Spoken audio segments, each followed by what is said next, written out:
Very good afternoon, my dear students. Welcome to the online class, 8th Standard Social Science. So, about history, open the page number 47, chapter 6, Rise of Jainism and Buddhism.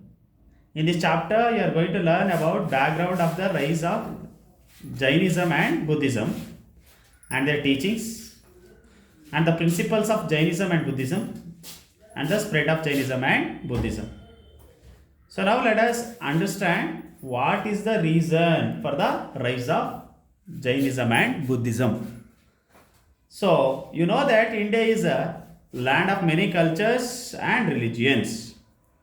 So diverse in culture, and at the same time we can understand about that diverse in in the culture, in the language, at the same time in the dress code. And here let us understand why this Jainism and Buddhism came into existence. So there are many reasons. So that in the textbook they are given, one is the Varna system in the society which was existed in the earlier period, ancient time, especially that during the Rigvedic period. And the two important religions who came and taught about the ethics of life, that is about non-violence, tolerance and human values, that is they are called Jainism and Buddhism. So they emerged during the 6th century BCE in the mid region of river Ganga plains. So Buddha and Mahavira preached these kind of tolerance, non-violence, human values, culture. So during that time, so the two important religions who also taught about the ethic life. So what are the reasons behind this? Why this Jainism and Buddhism it came into prominence? What are the reasons behind that? Already I told you that is especially Varna system. Okay, by the time of 6th BCE, Indian society was divided on the basis of Varnas, where all the four Varnas had emerged clearly.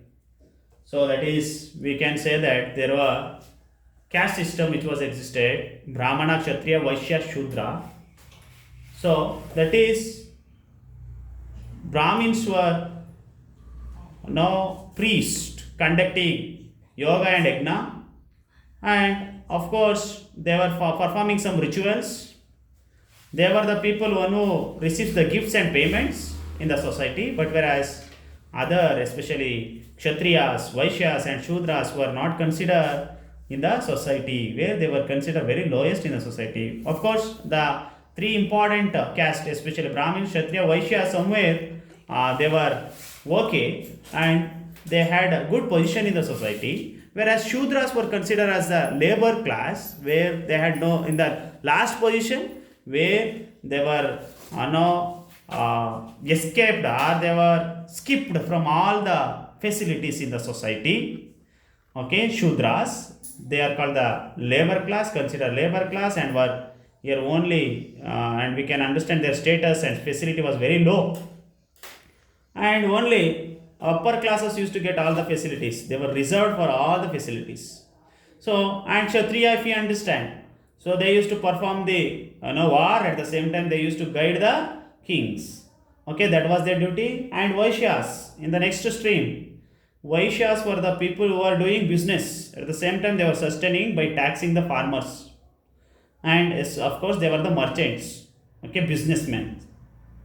And next, last people who came considered as a Shudras, they were considered very lowest in the society. And this made this Varna, which based on the society, had created tensions and complaints among the communities. During this period, the teachings of Gautam Buddha and Mahavira really appeared as a new hopes for the people of the society. In most ancient time, what happened? And at the same time, we can understand one more reason. Contemporary agriculture practiced. So that time where the people practiced, now they used to perform pujas, or we can say that rituals, sacrifices, animal sacrifices was there. And that time, the people faced a lot of problems or difficulties of food crops. Where that's why the agriculture system also changed, and especially in Uttar Pradesh region, north and south of present Bihar were witnessing emerging of new economic structure based on new agriculture system, and iron implements came into use, and iron blades were used to plow became more effective, and oxens were used, so they were all inevitable to the agriculture. Okay, and the oxen were sacrificed during the religious rituals, brought down their number, and at the same time food crops and animal sacrifice also advocated. They became the great example for the violence. And this background, since both Jainism and Buddhism rejected animal sacrifice and advocated non-violence, a new hope became visible for the people. As a result, all these people attracted towards these two important religions. And during this period also, some of the important cities grew up. They are Varanasi, Vaishali, and Rajagruha in Bihar came into prominence. And artisans and business people came and settled in the cities. Coins were used to means of exchange, and of course we can see that it was the first time Vaishyas who are placed third place in the Varna system. Okay, and in order to escape from the limitations enforced the Vedic religion on their social status, business supported the Jainism and Buddhism, which rejected Varna system.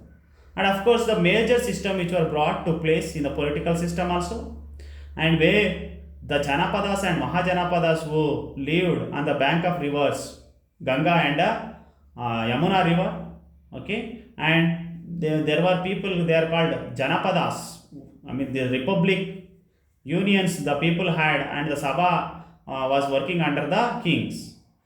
Okay, so these were some of the political changes which brought the now people's mind new thinking, and they wanted to now bring changes in the society. They don't want to accept the old thing, and they wanted to invite new things in their life. And of course many people accepted the philosophy of Jainism and Buddhism. Okay, and the administration also, in the ritual sacrifice, administration, and Varna system, the people don't want to follow the method. They wanted to now accept the religion. They wanted to accept the religions Jainism and Buddhism. So because they were very simple, at the same time the people could understand, and at the same time we can understand language also helped them. Okay, so the Buddhism, Mahavira and Gautama Buddha started to preach in their own language. Okay, that is, we can say that local languages which the people could understand easily and understand, and we can lead their life. And the religions of Buddhas and Mahavira identified as a desire of the main reason for all human hardships. They gave a call to overcome them. They supported the simple living without accumulation too much of wealth. They rejected luxurious life and advocated peace and moral family life. Instead of Sanskrit, they preached to the people of their own languages, Pali and Prakrit. They offered new path to the people rejecting the Vedic religion. And now let us understand today is about Jainism. Jainism is one of the very ancient religions. Traditionally, it was believed that in the existence of 24th Tirthankaras. Okay, so they believed that 24 Tirthankaras were there. Rishabha was the first Tirthankara, and Pashvanatha was the 23rd Tirthankara. Pashvanatha was born as the son of King Ashwasena in the 8th century. It is also believed that he renounced all luxurious life and attained immortality. He renounced society and became a hermit. He reached 4 principles for a peaceful life. So the 4 principles which was taught by Pashvanatha were non-violence, asteya, truth, aparigraha. The 5th principle of brahmacharya was taught by Varna Mahavira. Okay, who was called as a 424th Tirthankara. Non-violence, asteya, it means not to steal, truth, aparigraha. So this was started by Pashwanatha, and last Brahmacharya was started by Vardhamana Mahavira. Now let us understand about the life of Vardhamana Mahavira. Vardhamana was born in Kundala Grama in Vaishali. It is one of the republics where the people accepted. There were 16 kingdoms around the region of a Ganga and Yamuna river plain. So they are called republics. They formed a republics. Republics means the union, the people, group of people, union they formed. So that is called republics. So among them we can see Siddhartha. His earlier name was Vardhamana. Vardhamana. Mahavira's earlier name Vardhamana, and he was born in Kundala Grama, Vaishali. And Siddhartha, his father was a Siddhartha, the king of Natrika tribe. It means they were belongs to different tribal group. And Siddhartha was a father, and Trishala Devi was the princess, his parents. Okay, Mahavira parents were Siddhartha and Trishala Devi. And what he did, in order to renounce this worldly life, he left his family at the age of 30, and he wanted to find the truth. And he wandered about 12 years. In this quest, he meditated, he penanced, he punished his body by fasting. At the age of 42, he achieved enlightenment, Kevalya Dhyana, we say. So this Vardhamana also controlled his 5 senses. So that made him to really achieve this enlightenment. So he came to be known as Mahavir.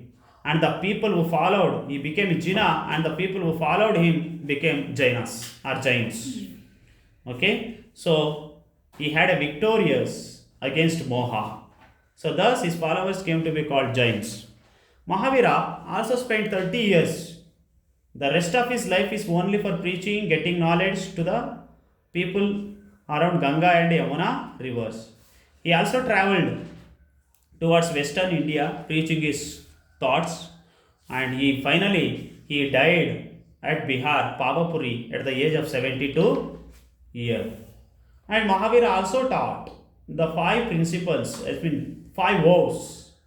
They are called non-violence, truth, asteya, aparigraha, and brahmacharya. And the Tirthakaras are follows. The 3 Ratnas he taught. They are Samyat Dhyana, Samyat Darshan, and Samyat Charitra. It means good work. We should have good vision. We should have good knowledge. We should have good vision. We should do good work. That is called 3 Ratnas. And Jainism does not reject the existence of God completely. They advocated atheism. Atheism means it is only one God. It means it identifies the role of God in the daily affairs of people. It places God at lower level than Jina. So the Jains also believe that every animate and inanimate, the process of soul. Okay, they also believe that it is only through purification of soul that only can achieve freedom from rebirth. Okay, one should, if we wanted to get rebirth, they should have purified soul. And purification is possible only through meditation, fasting, punishment of the body.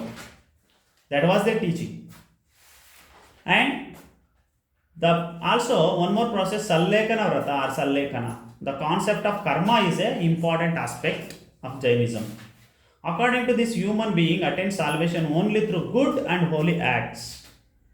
To attain enlightenment, soul had to achieve freedom from the bondage of this body. It means one has to renounce from this world.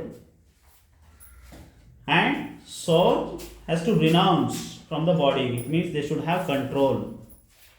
And traditionally, we get to important to know among them. So there are 2 important sects among Jainism. They are called Shvetambaras and Digambaras.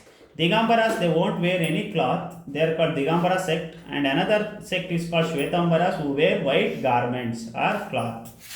So they don't want to do any violence. They practice non-violence. And there are, we can see, some council preaching of Mahavira were completed 12 volumes. These were called 12 Angas by the Jains. They are in Angas were there in the Prakrit language.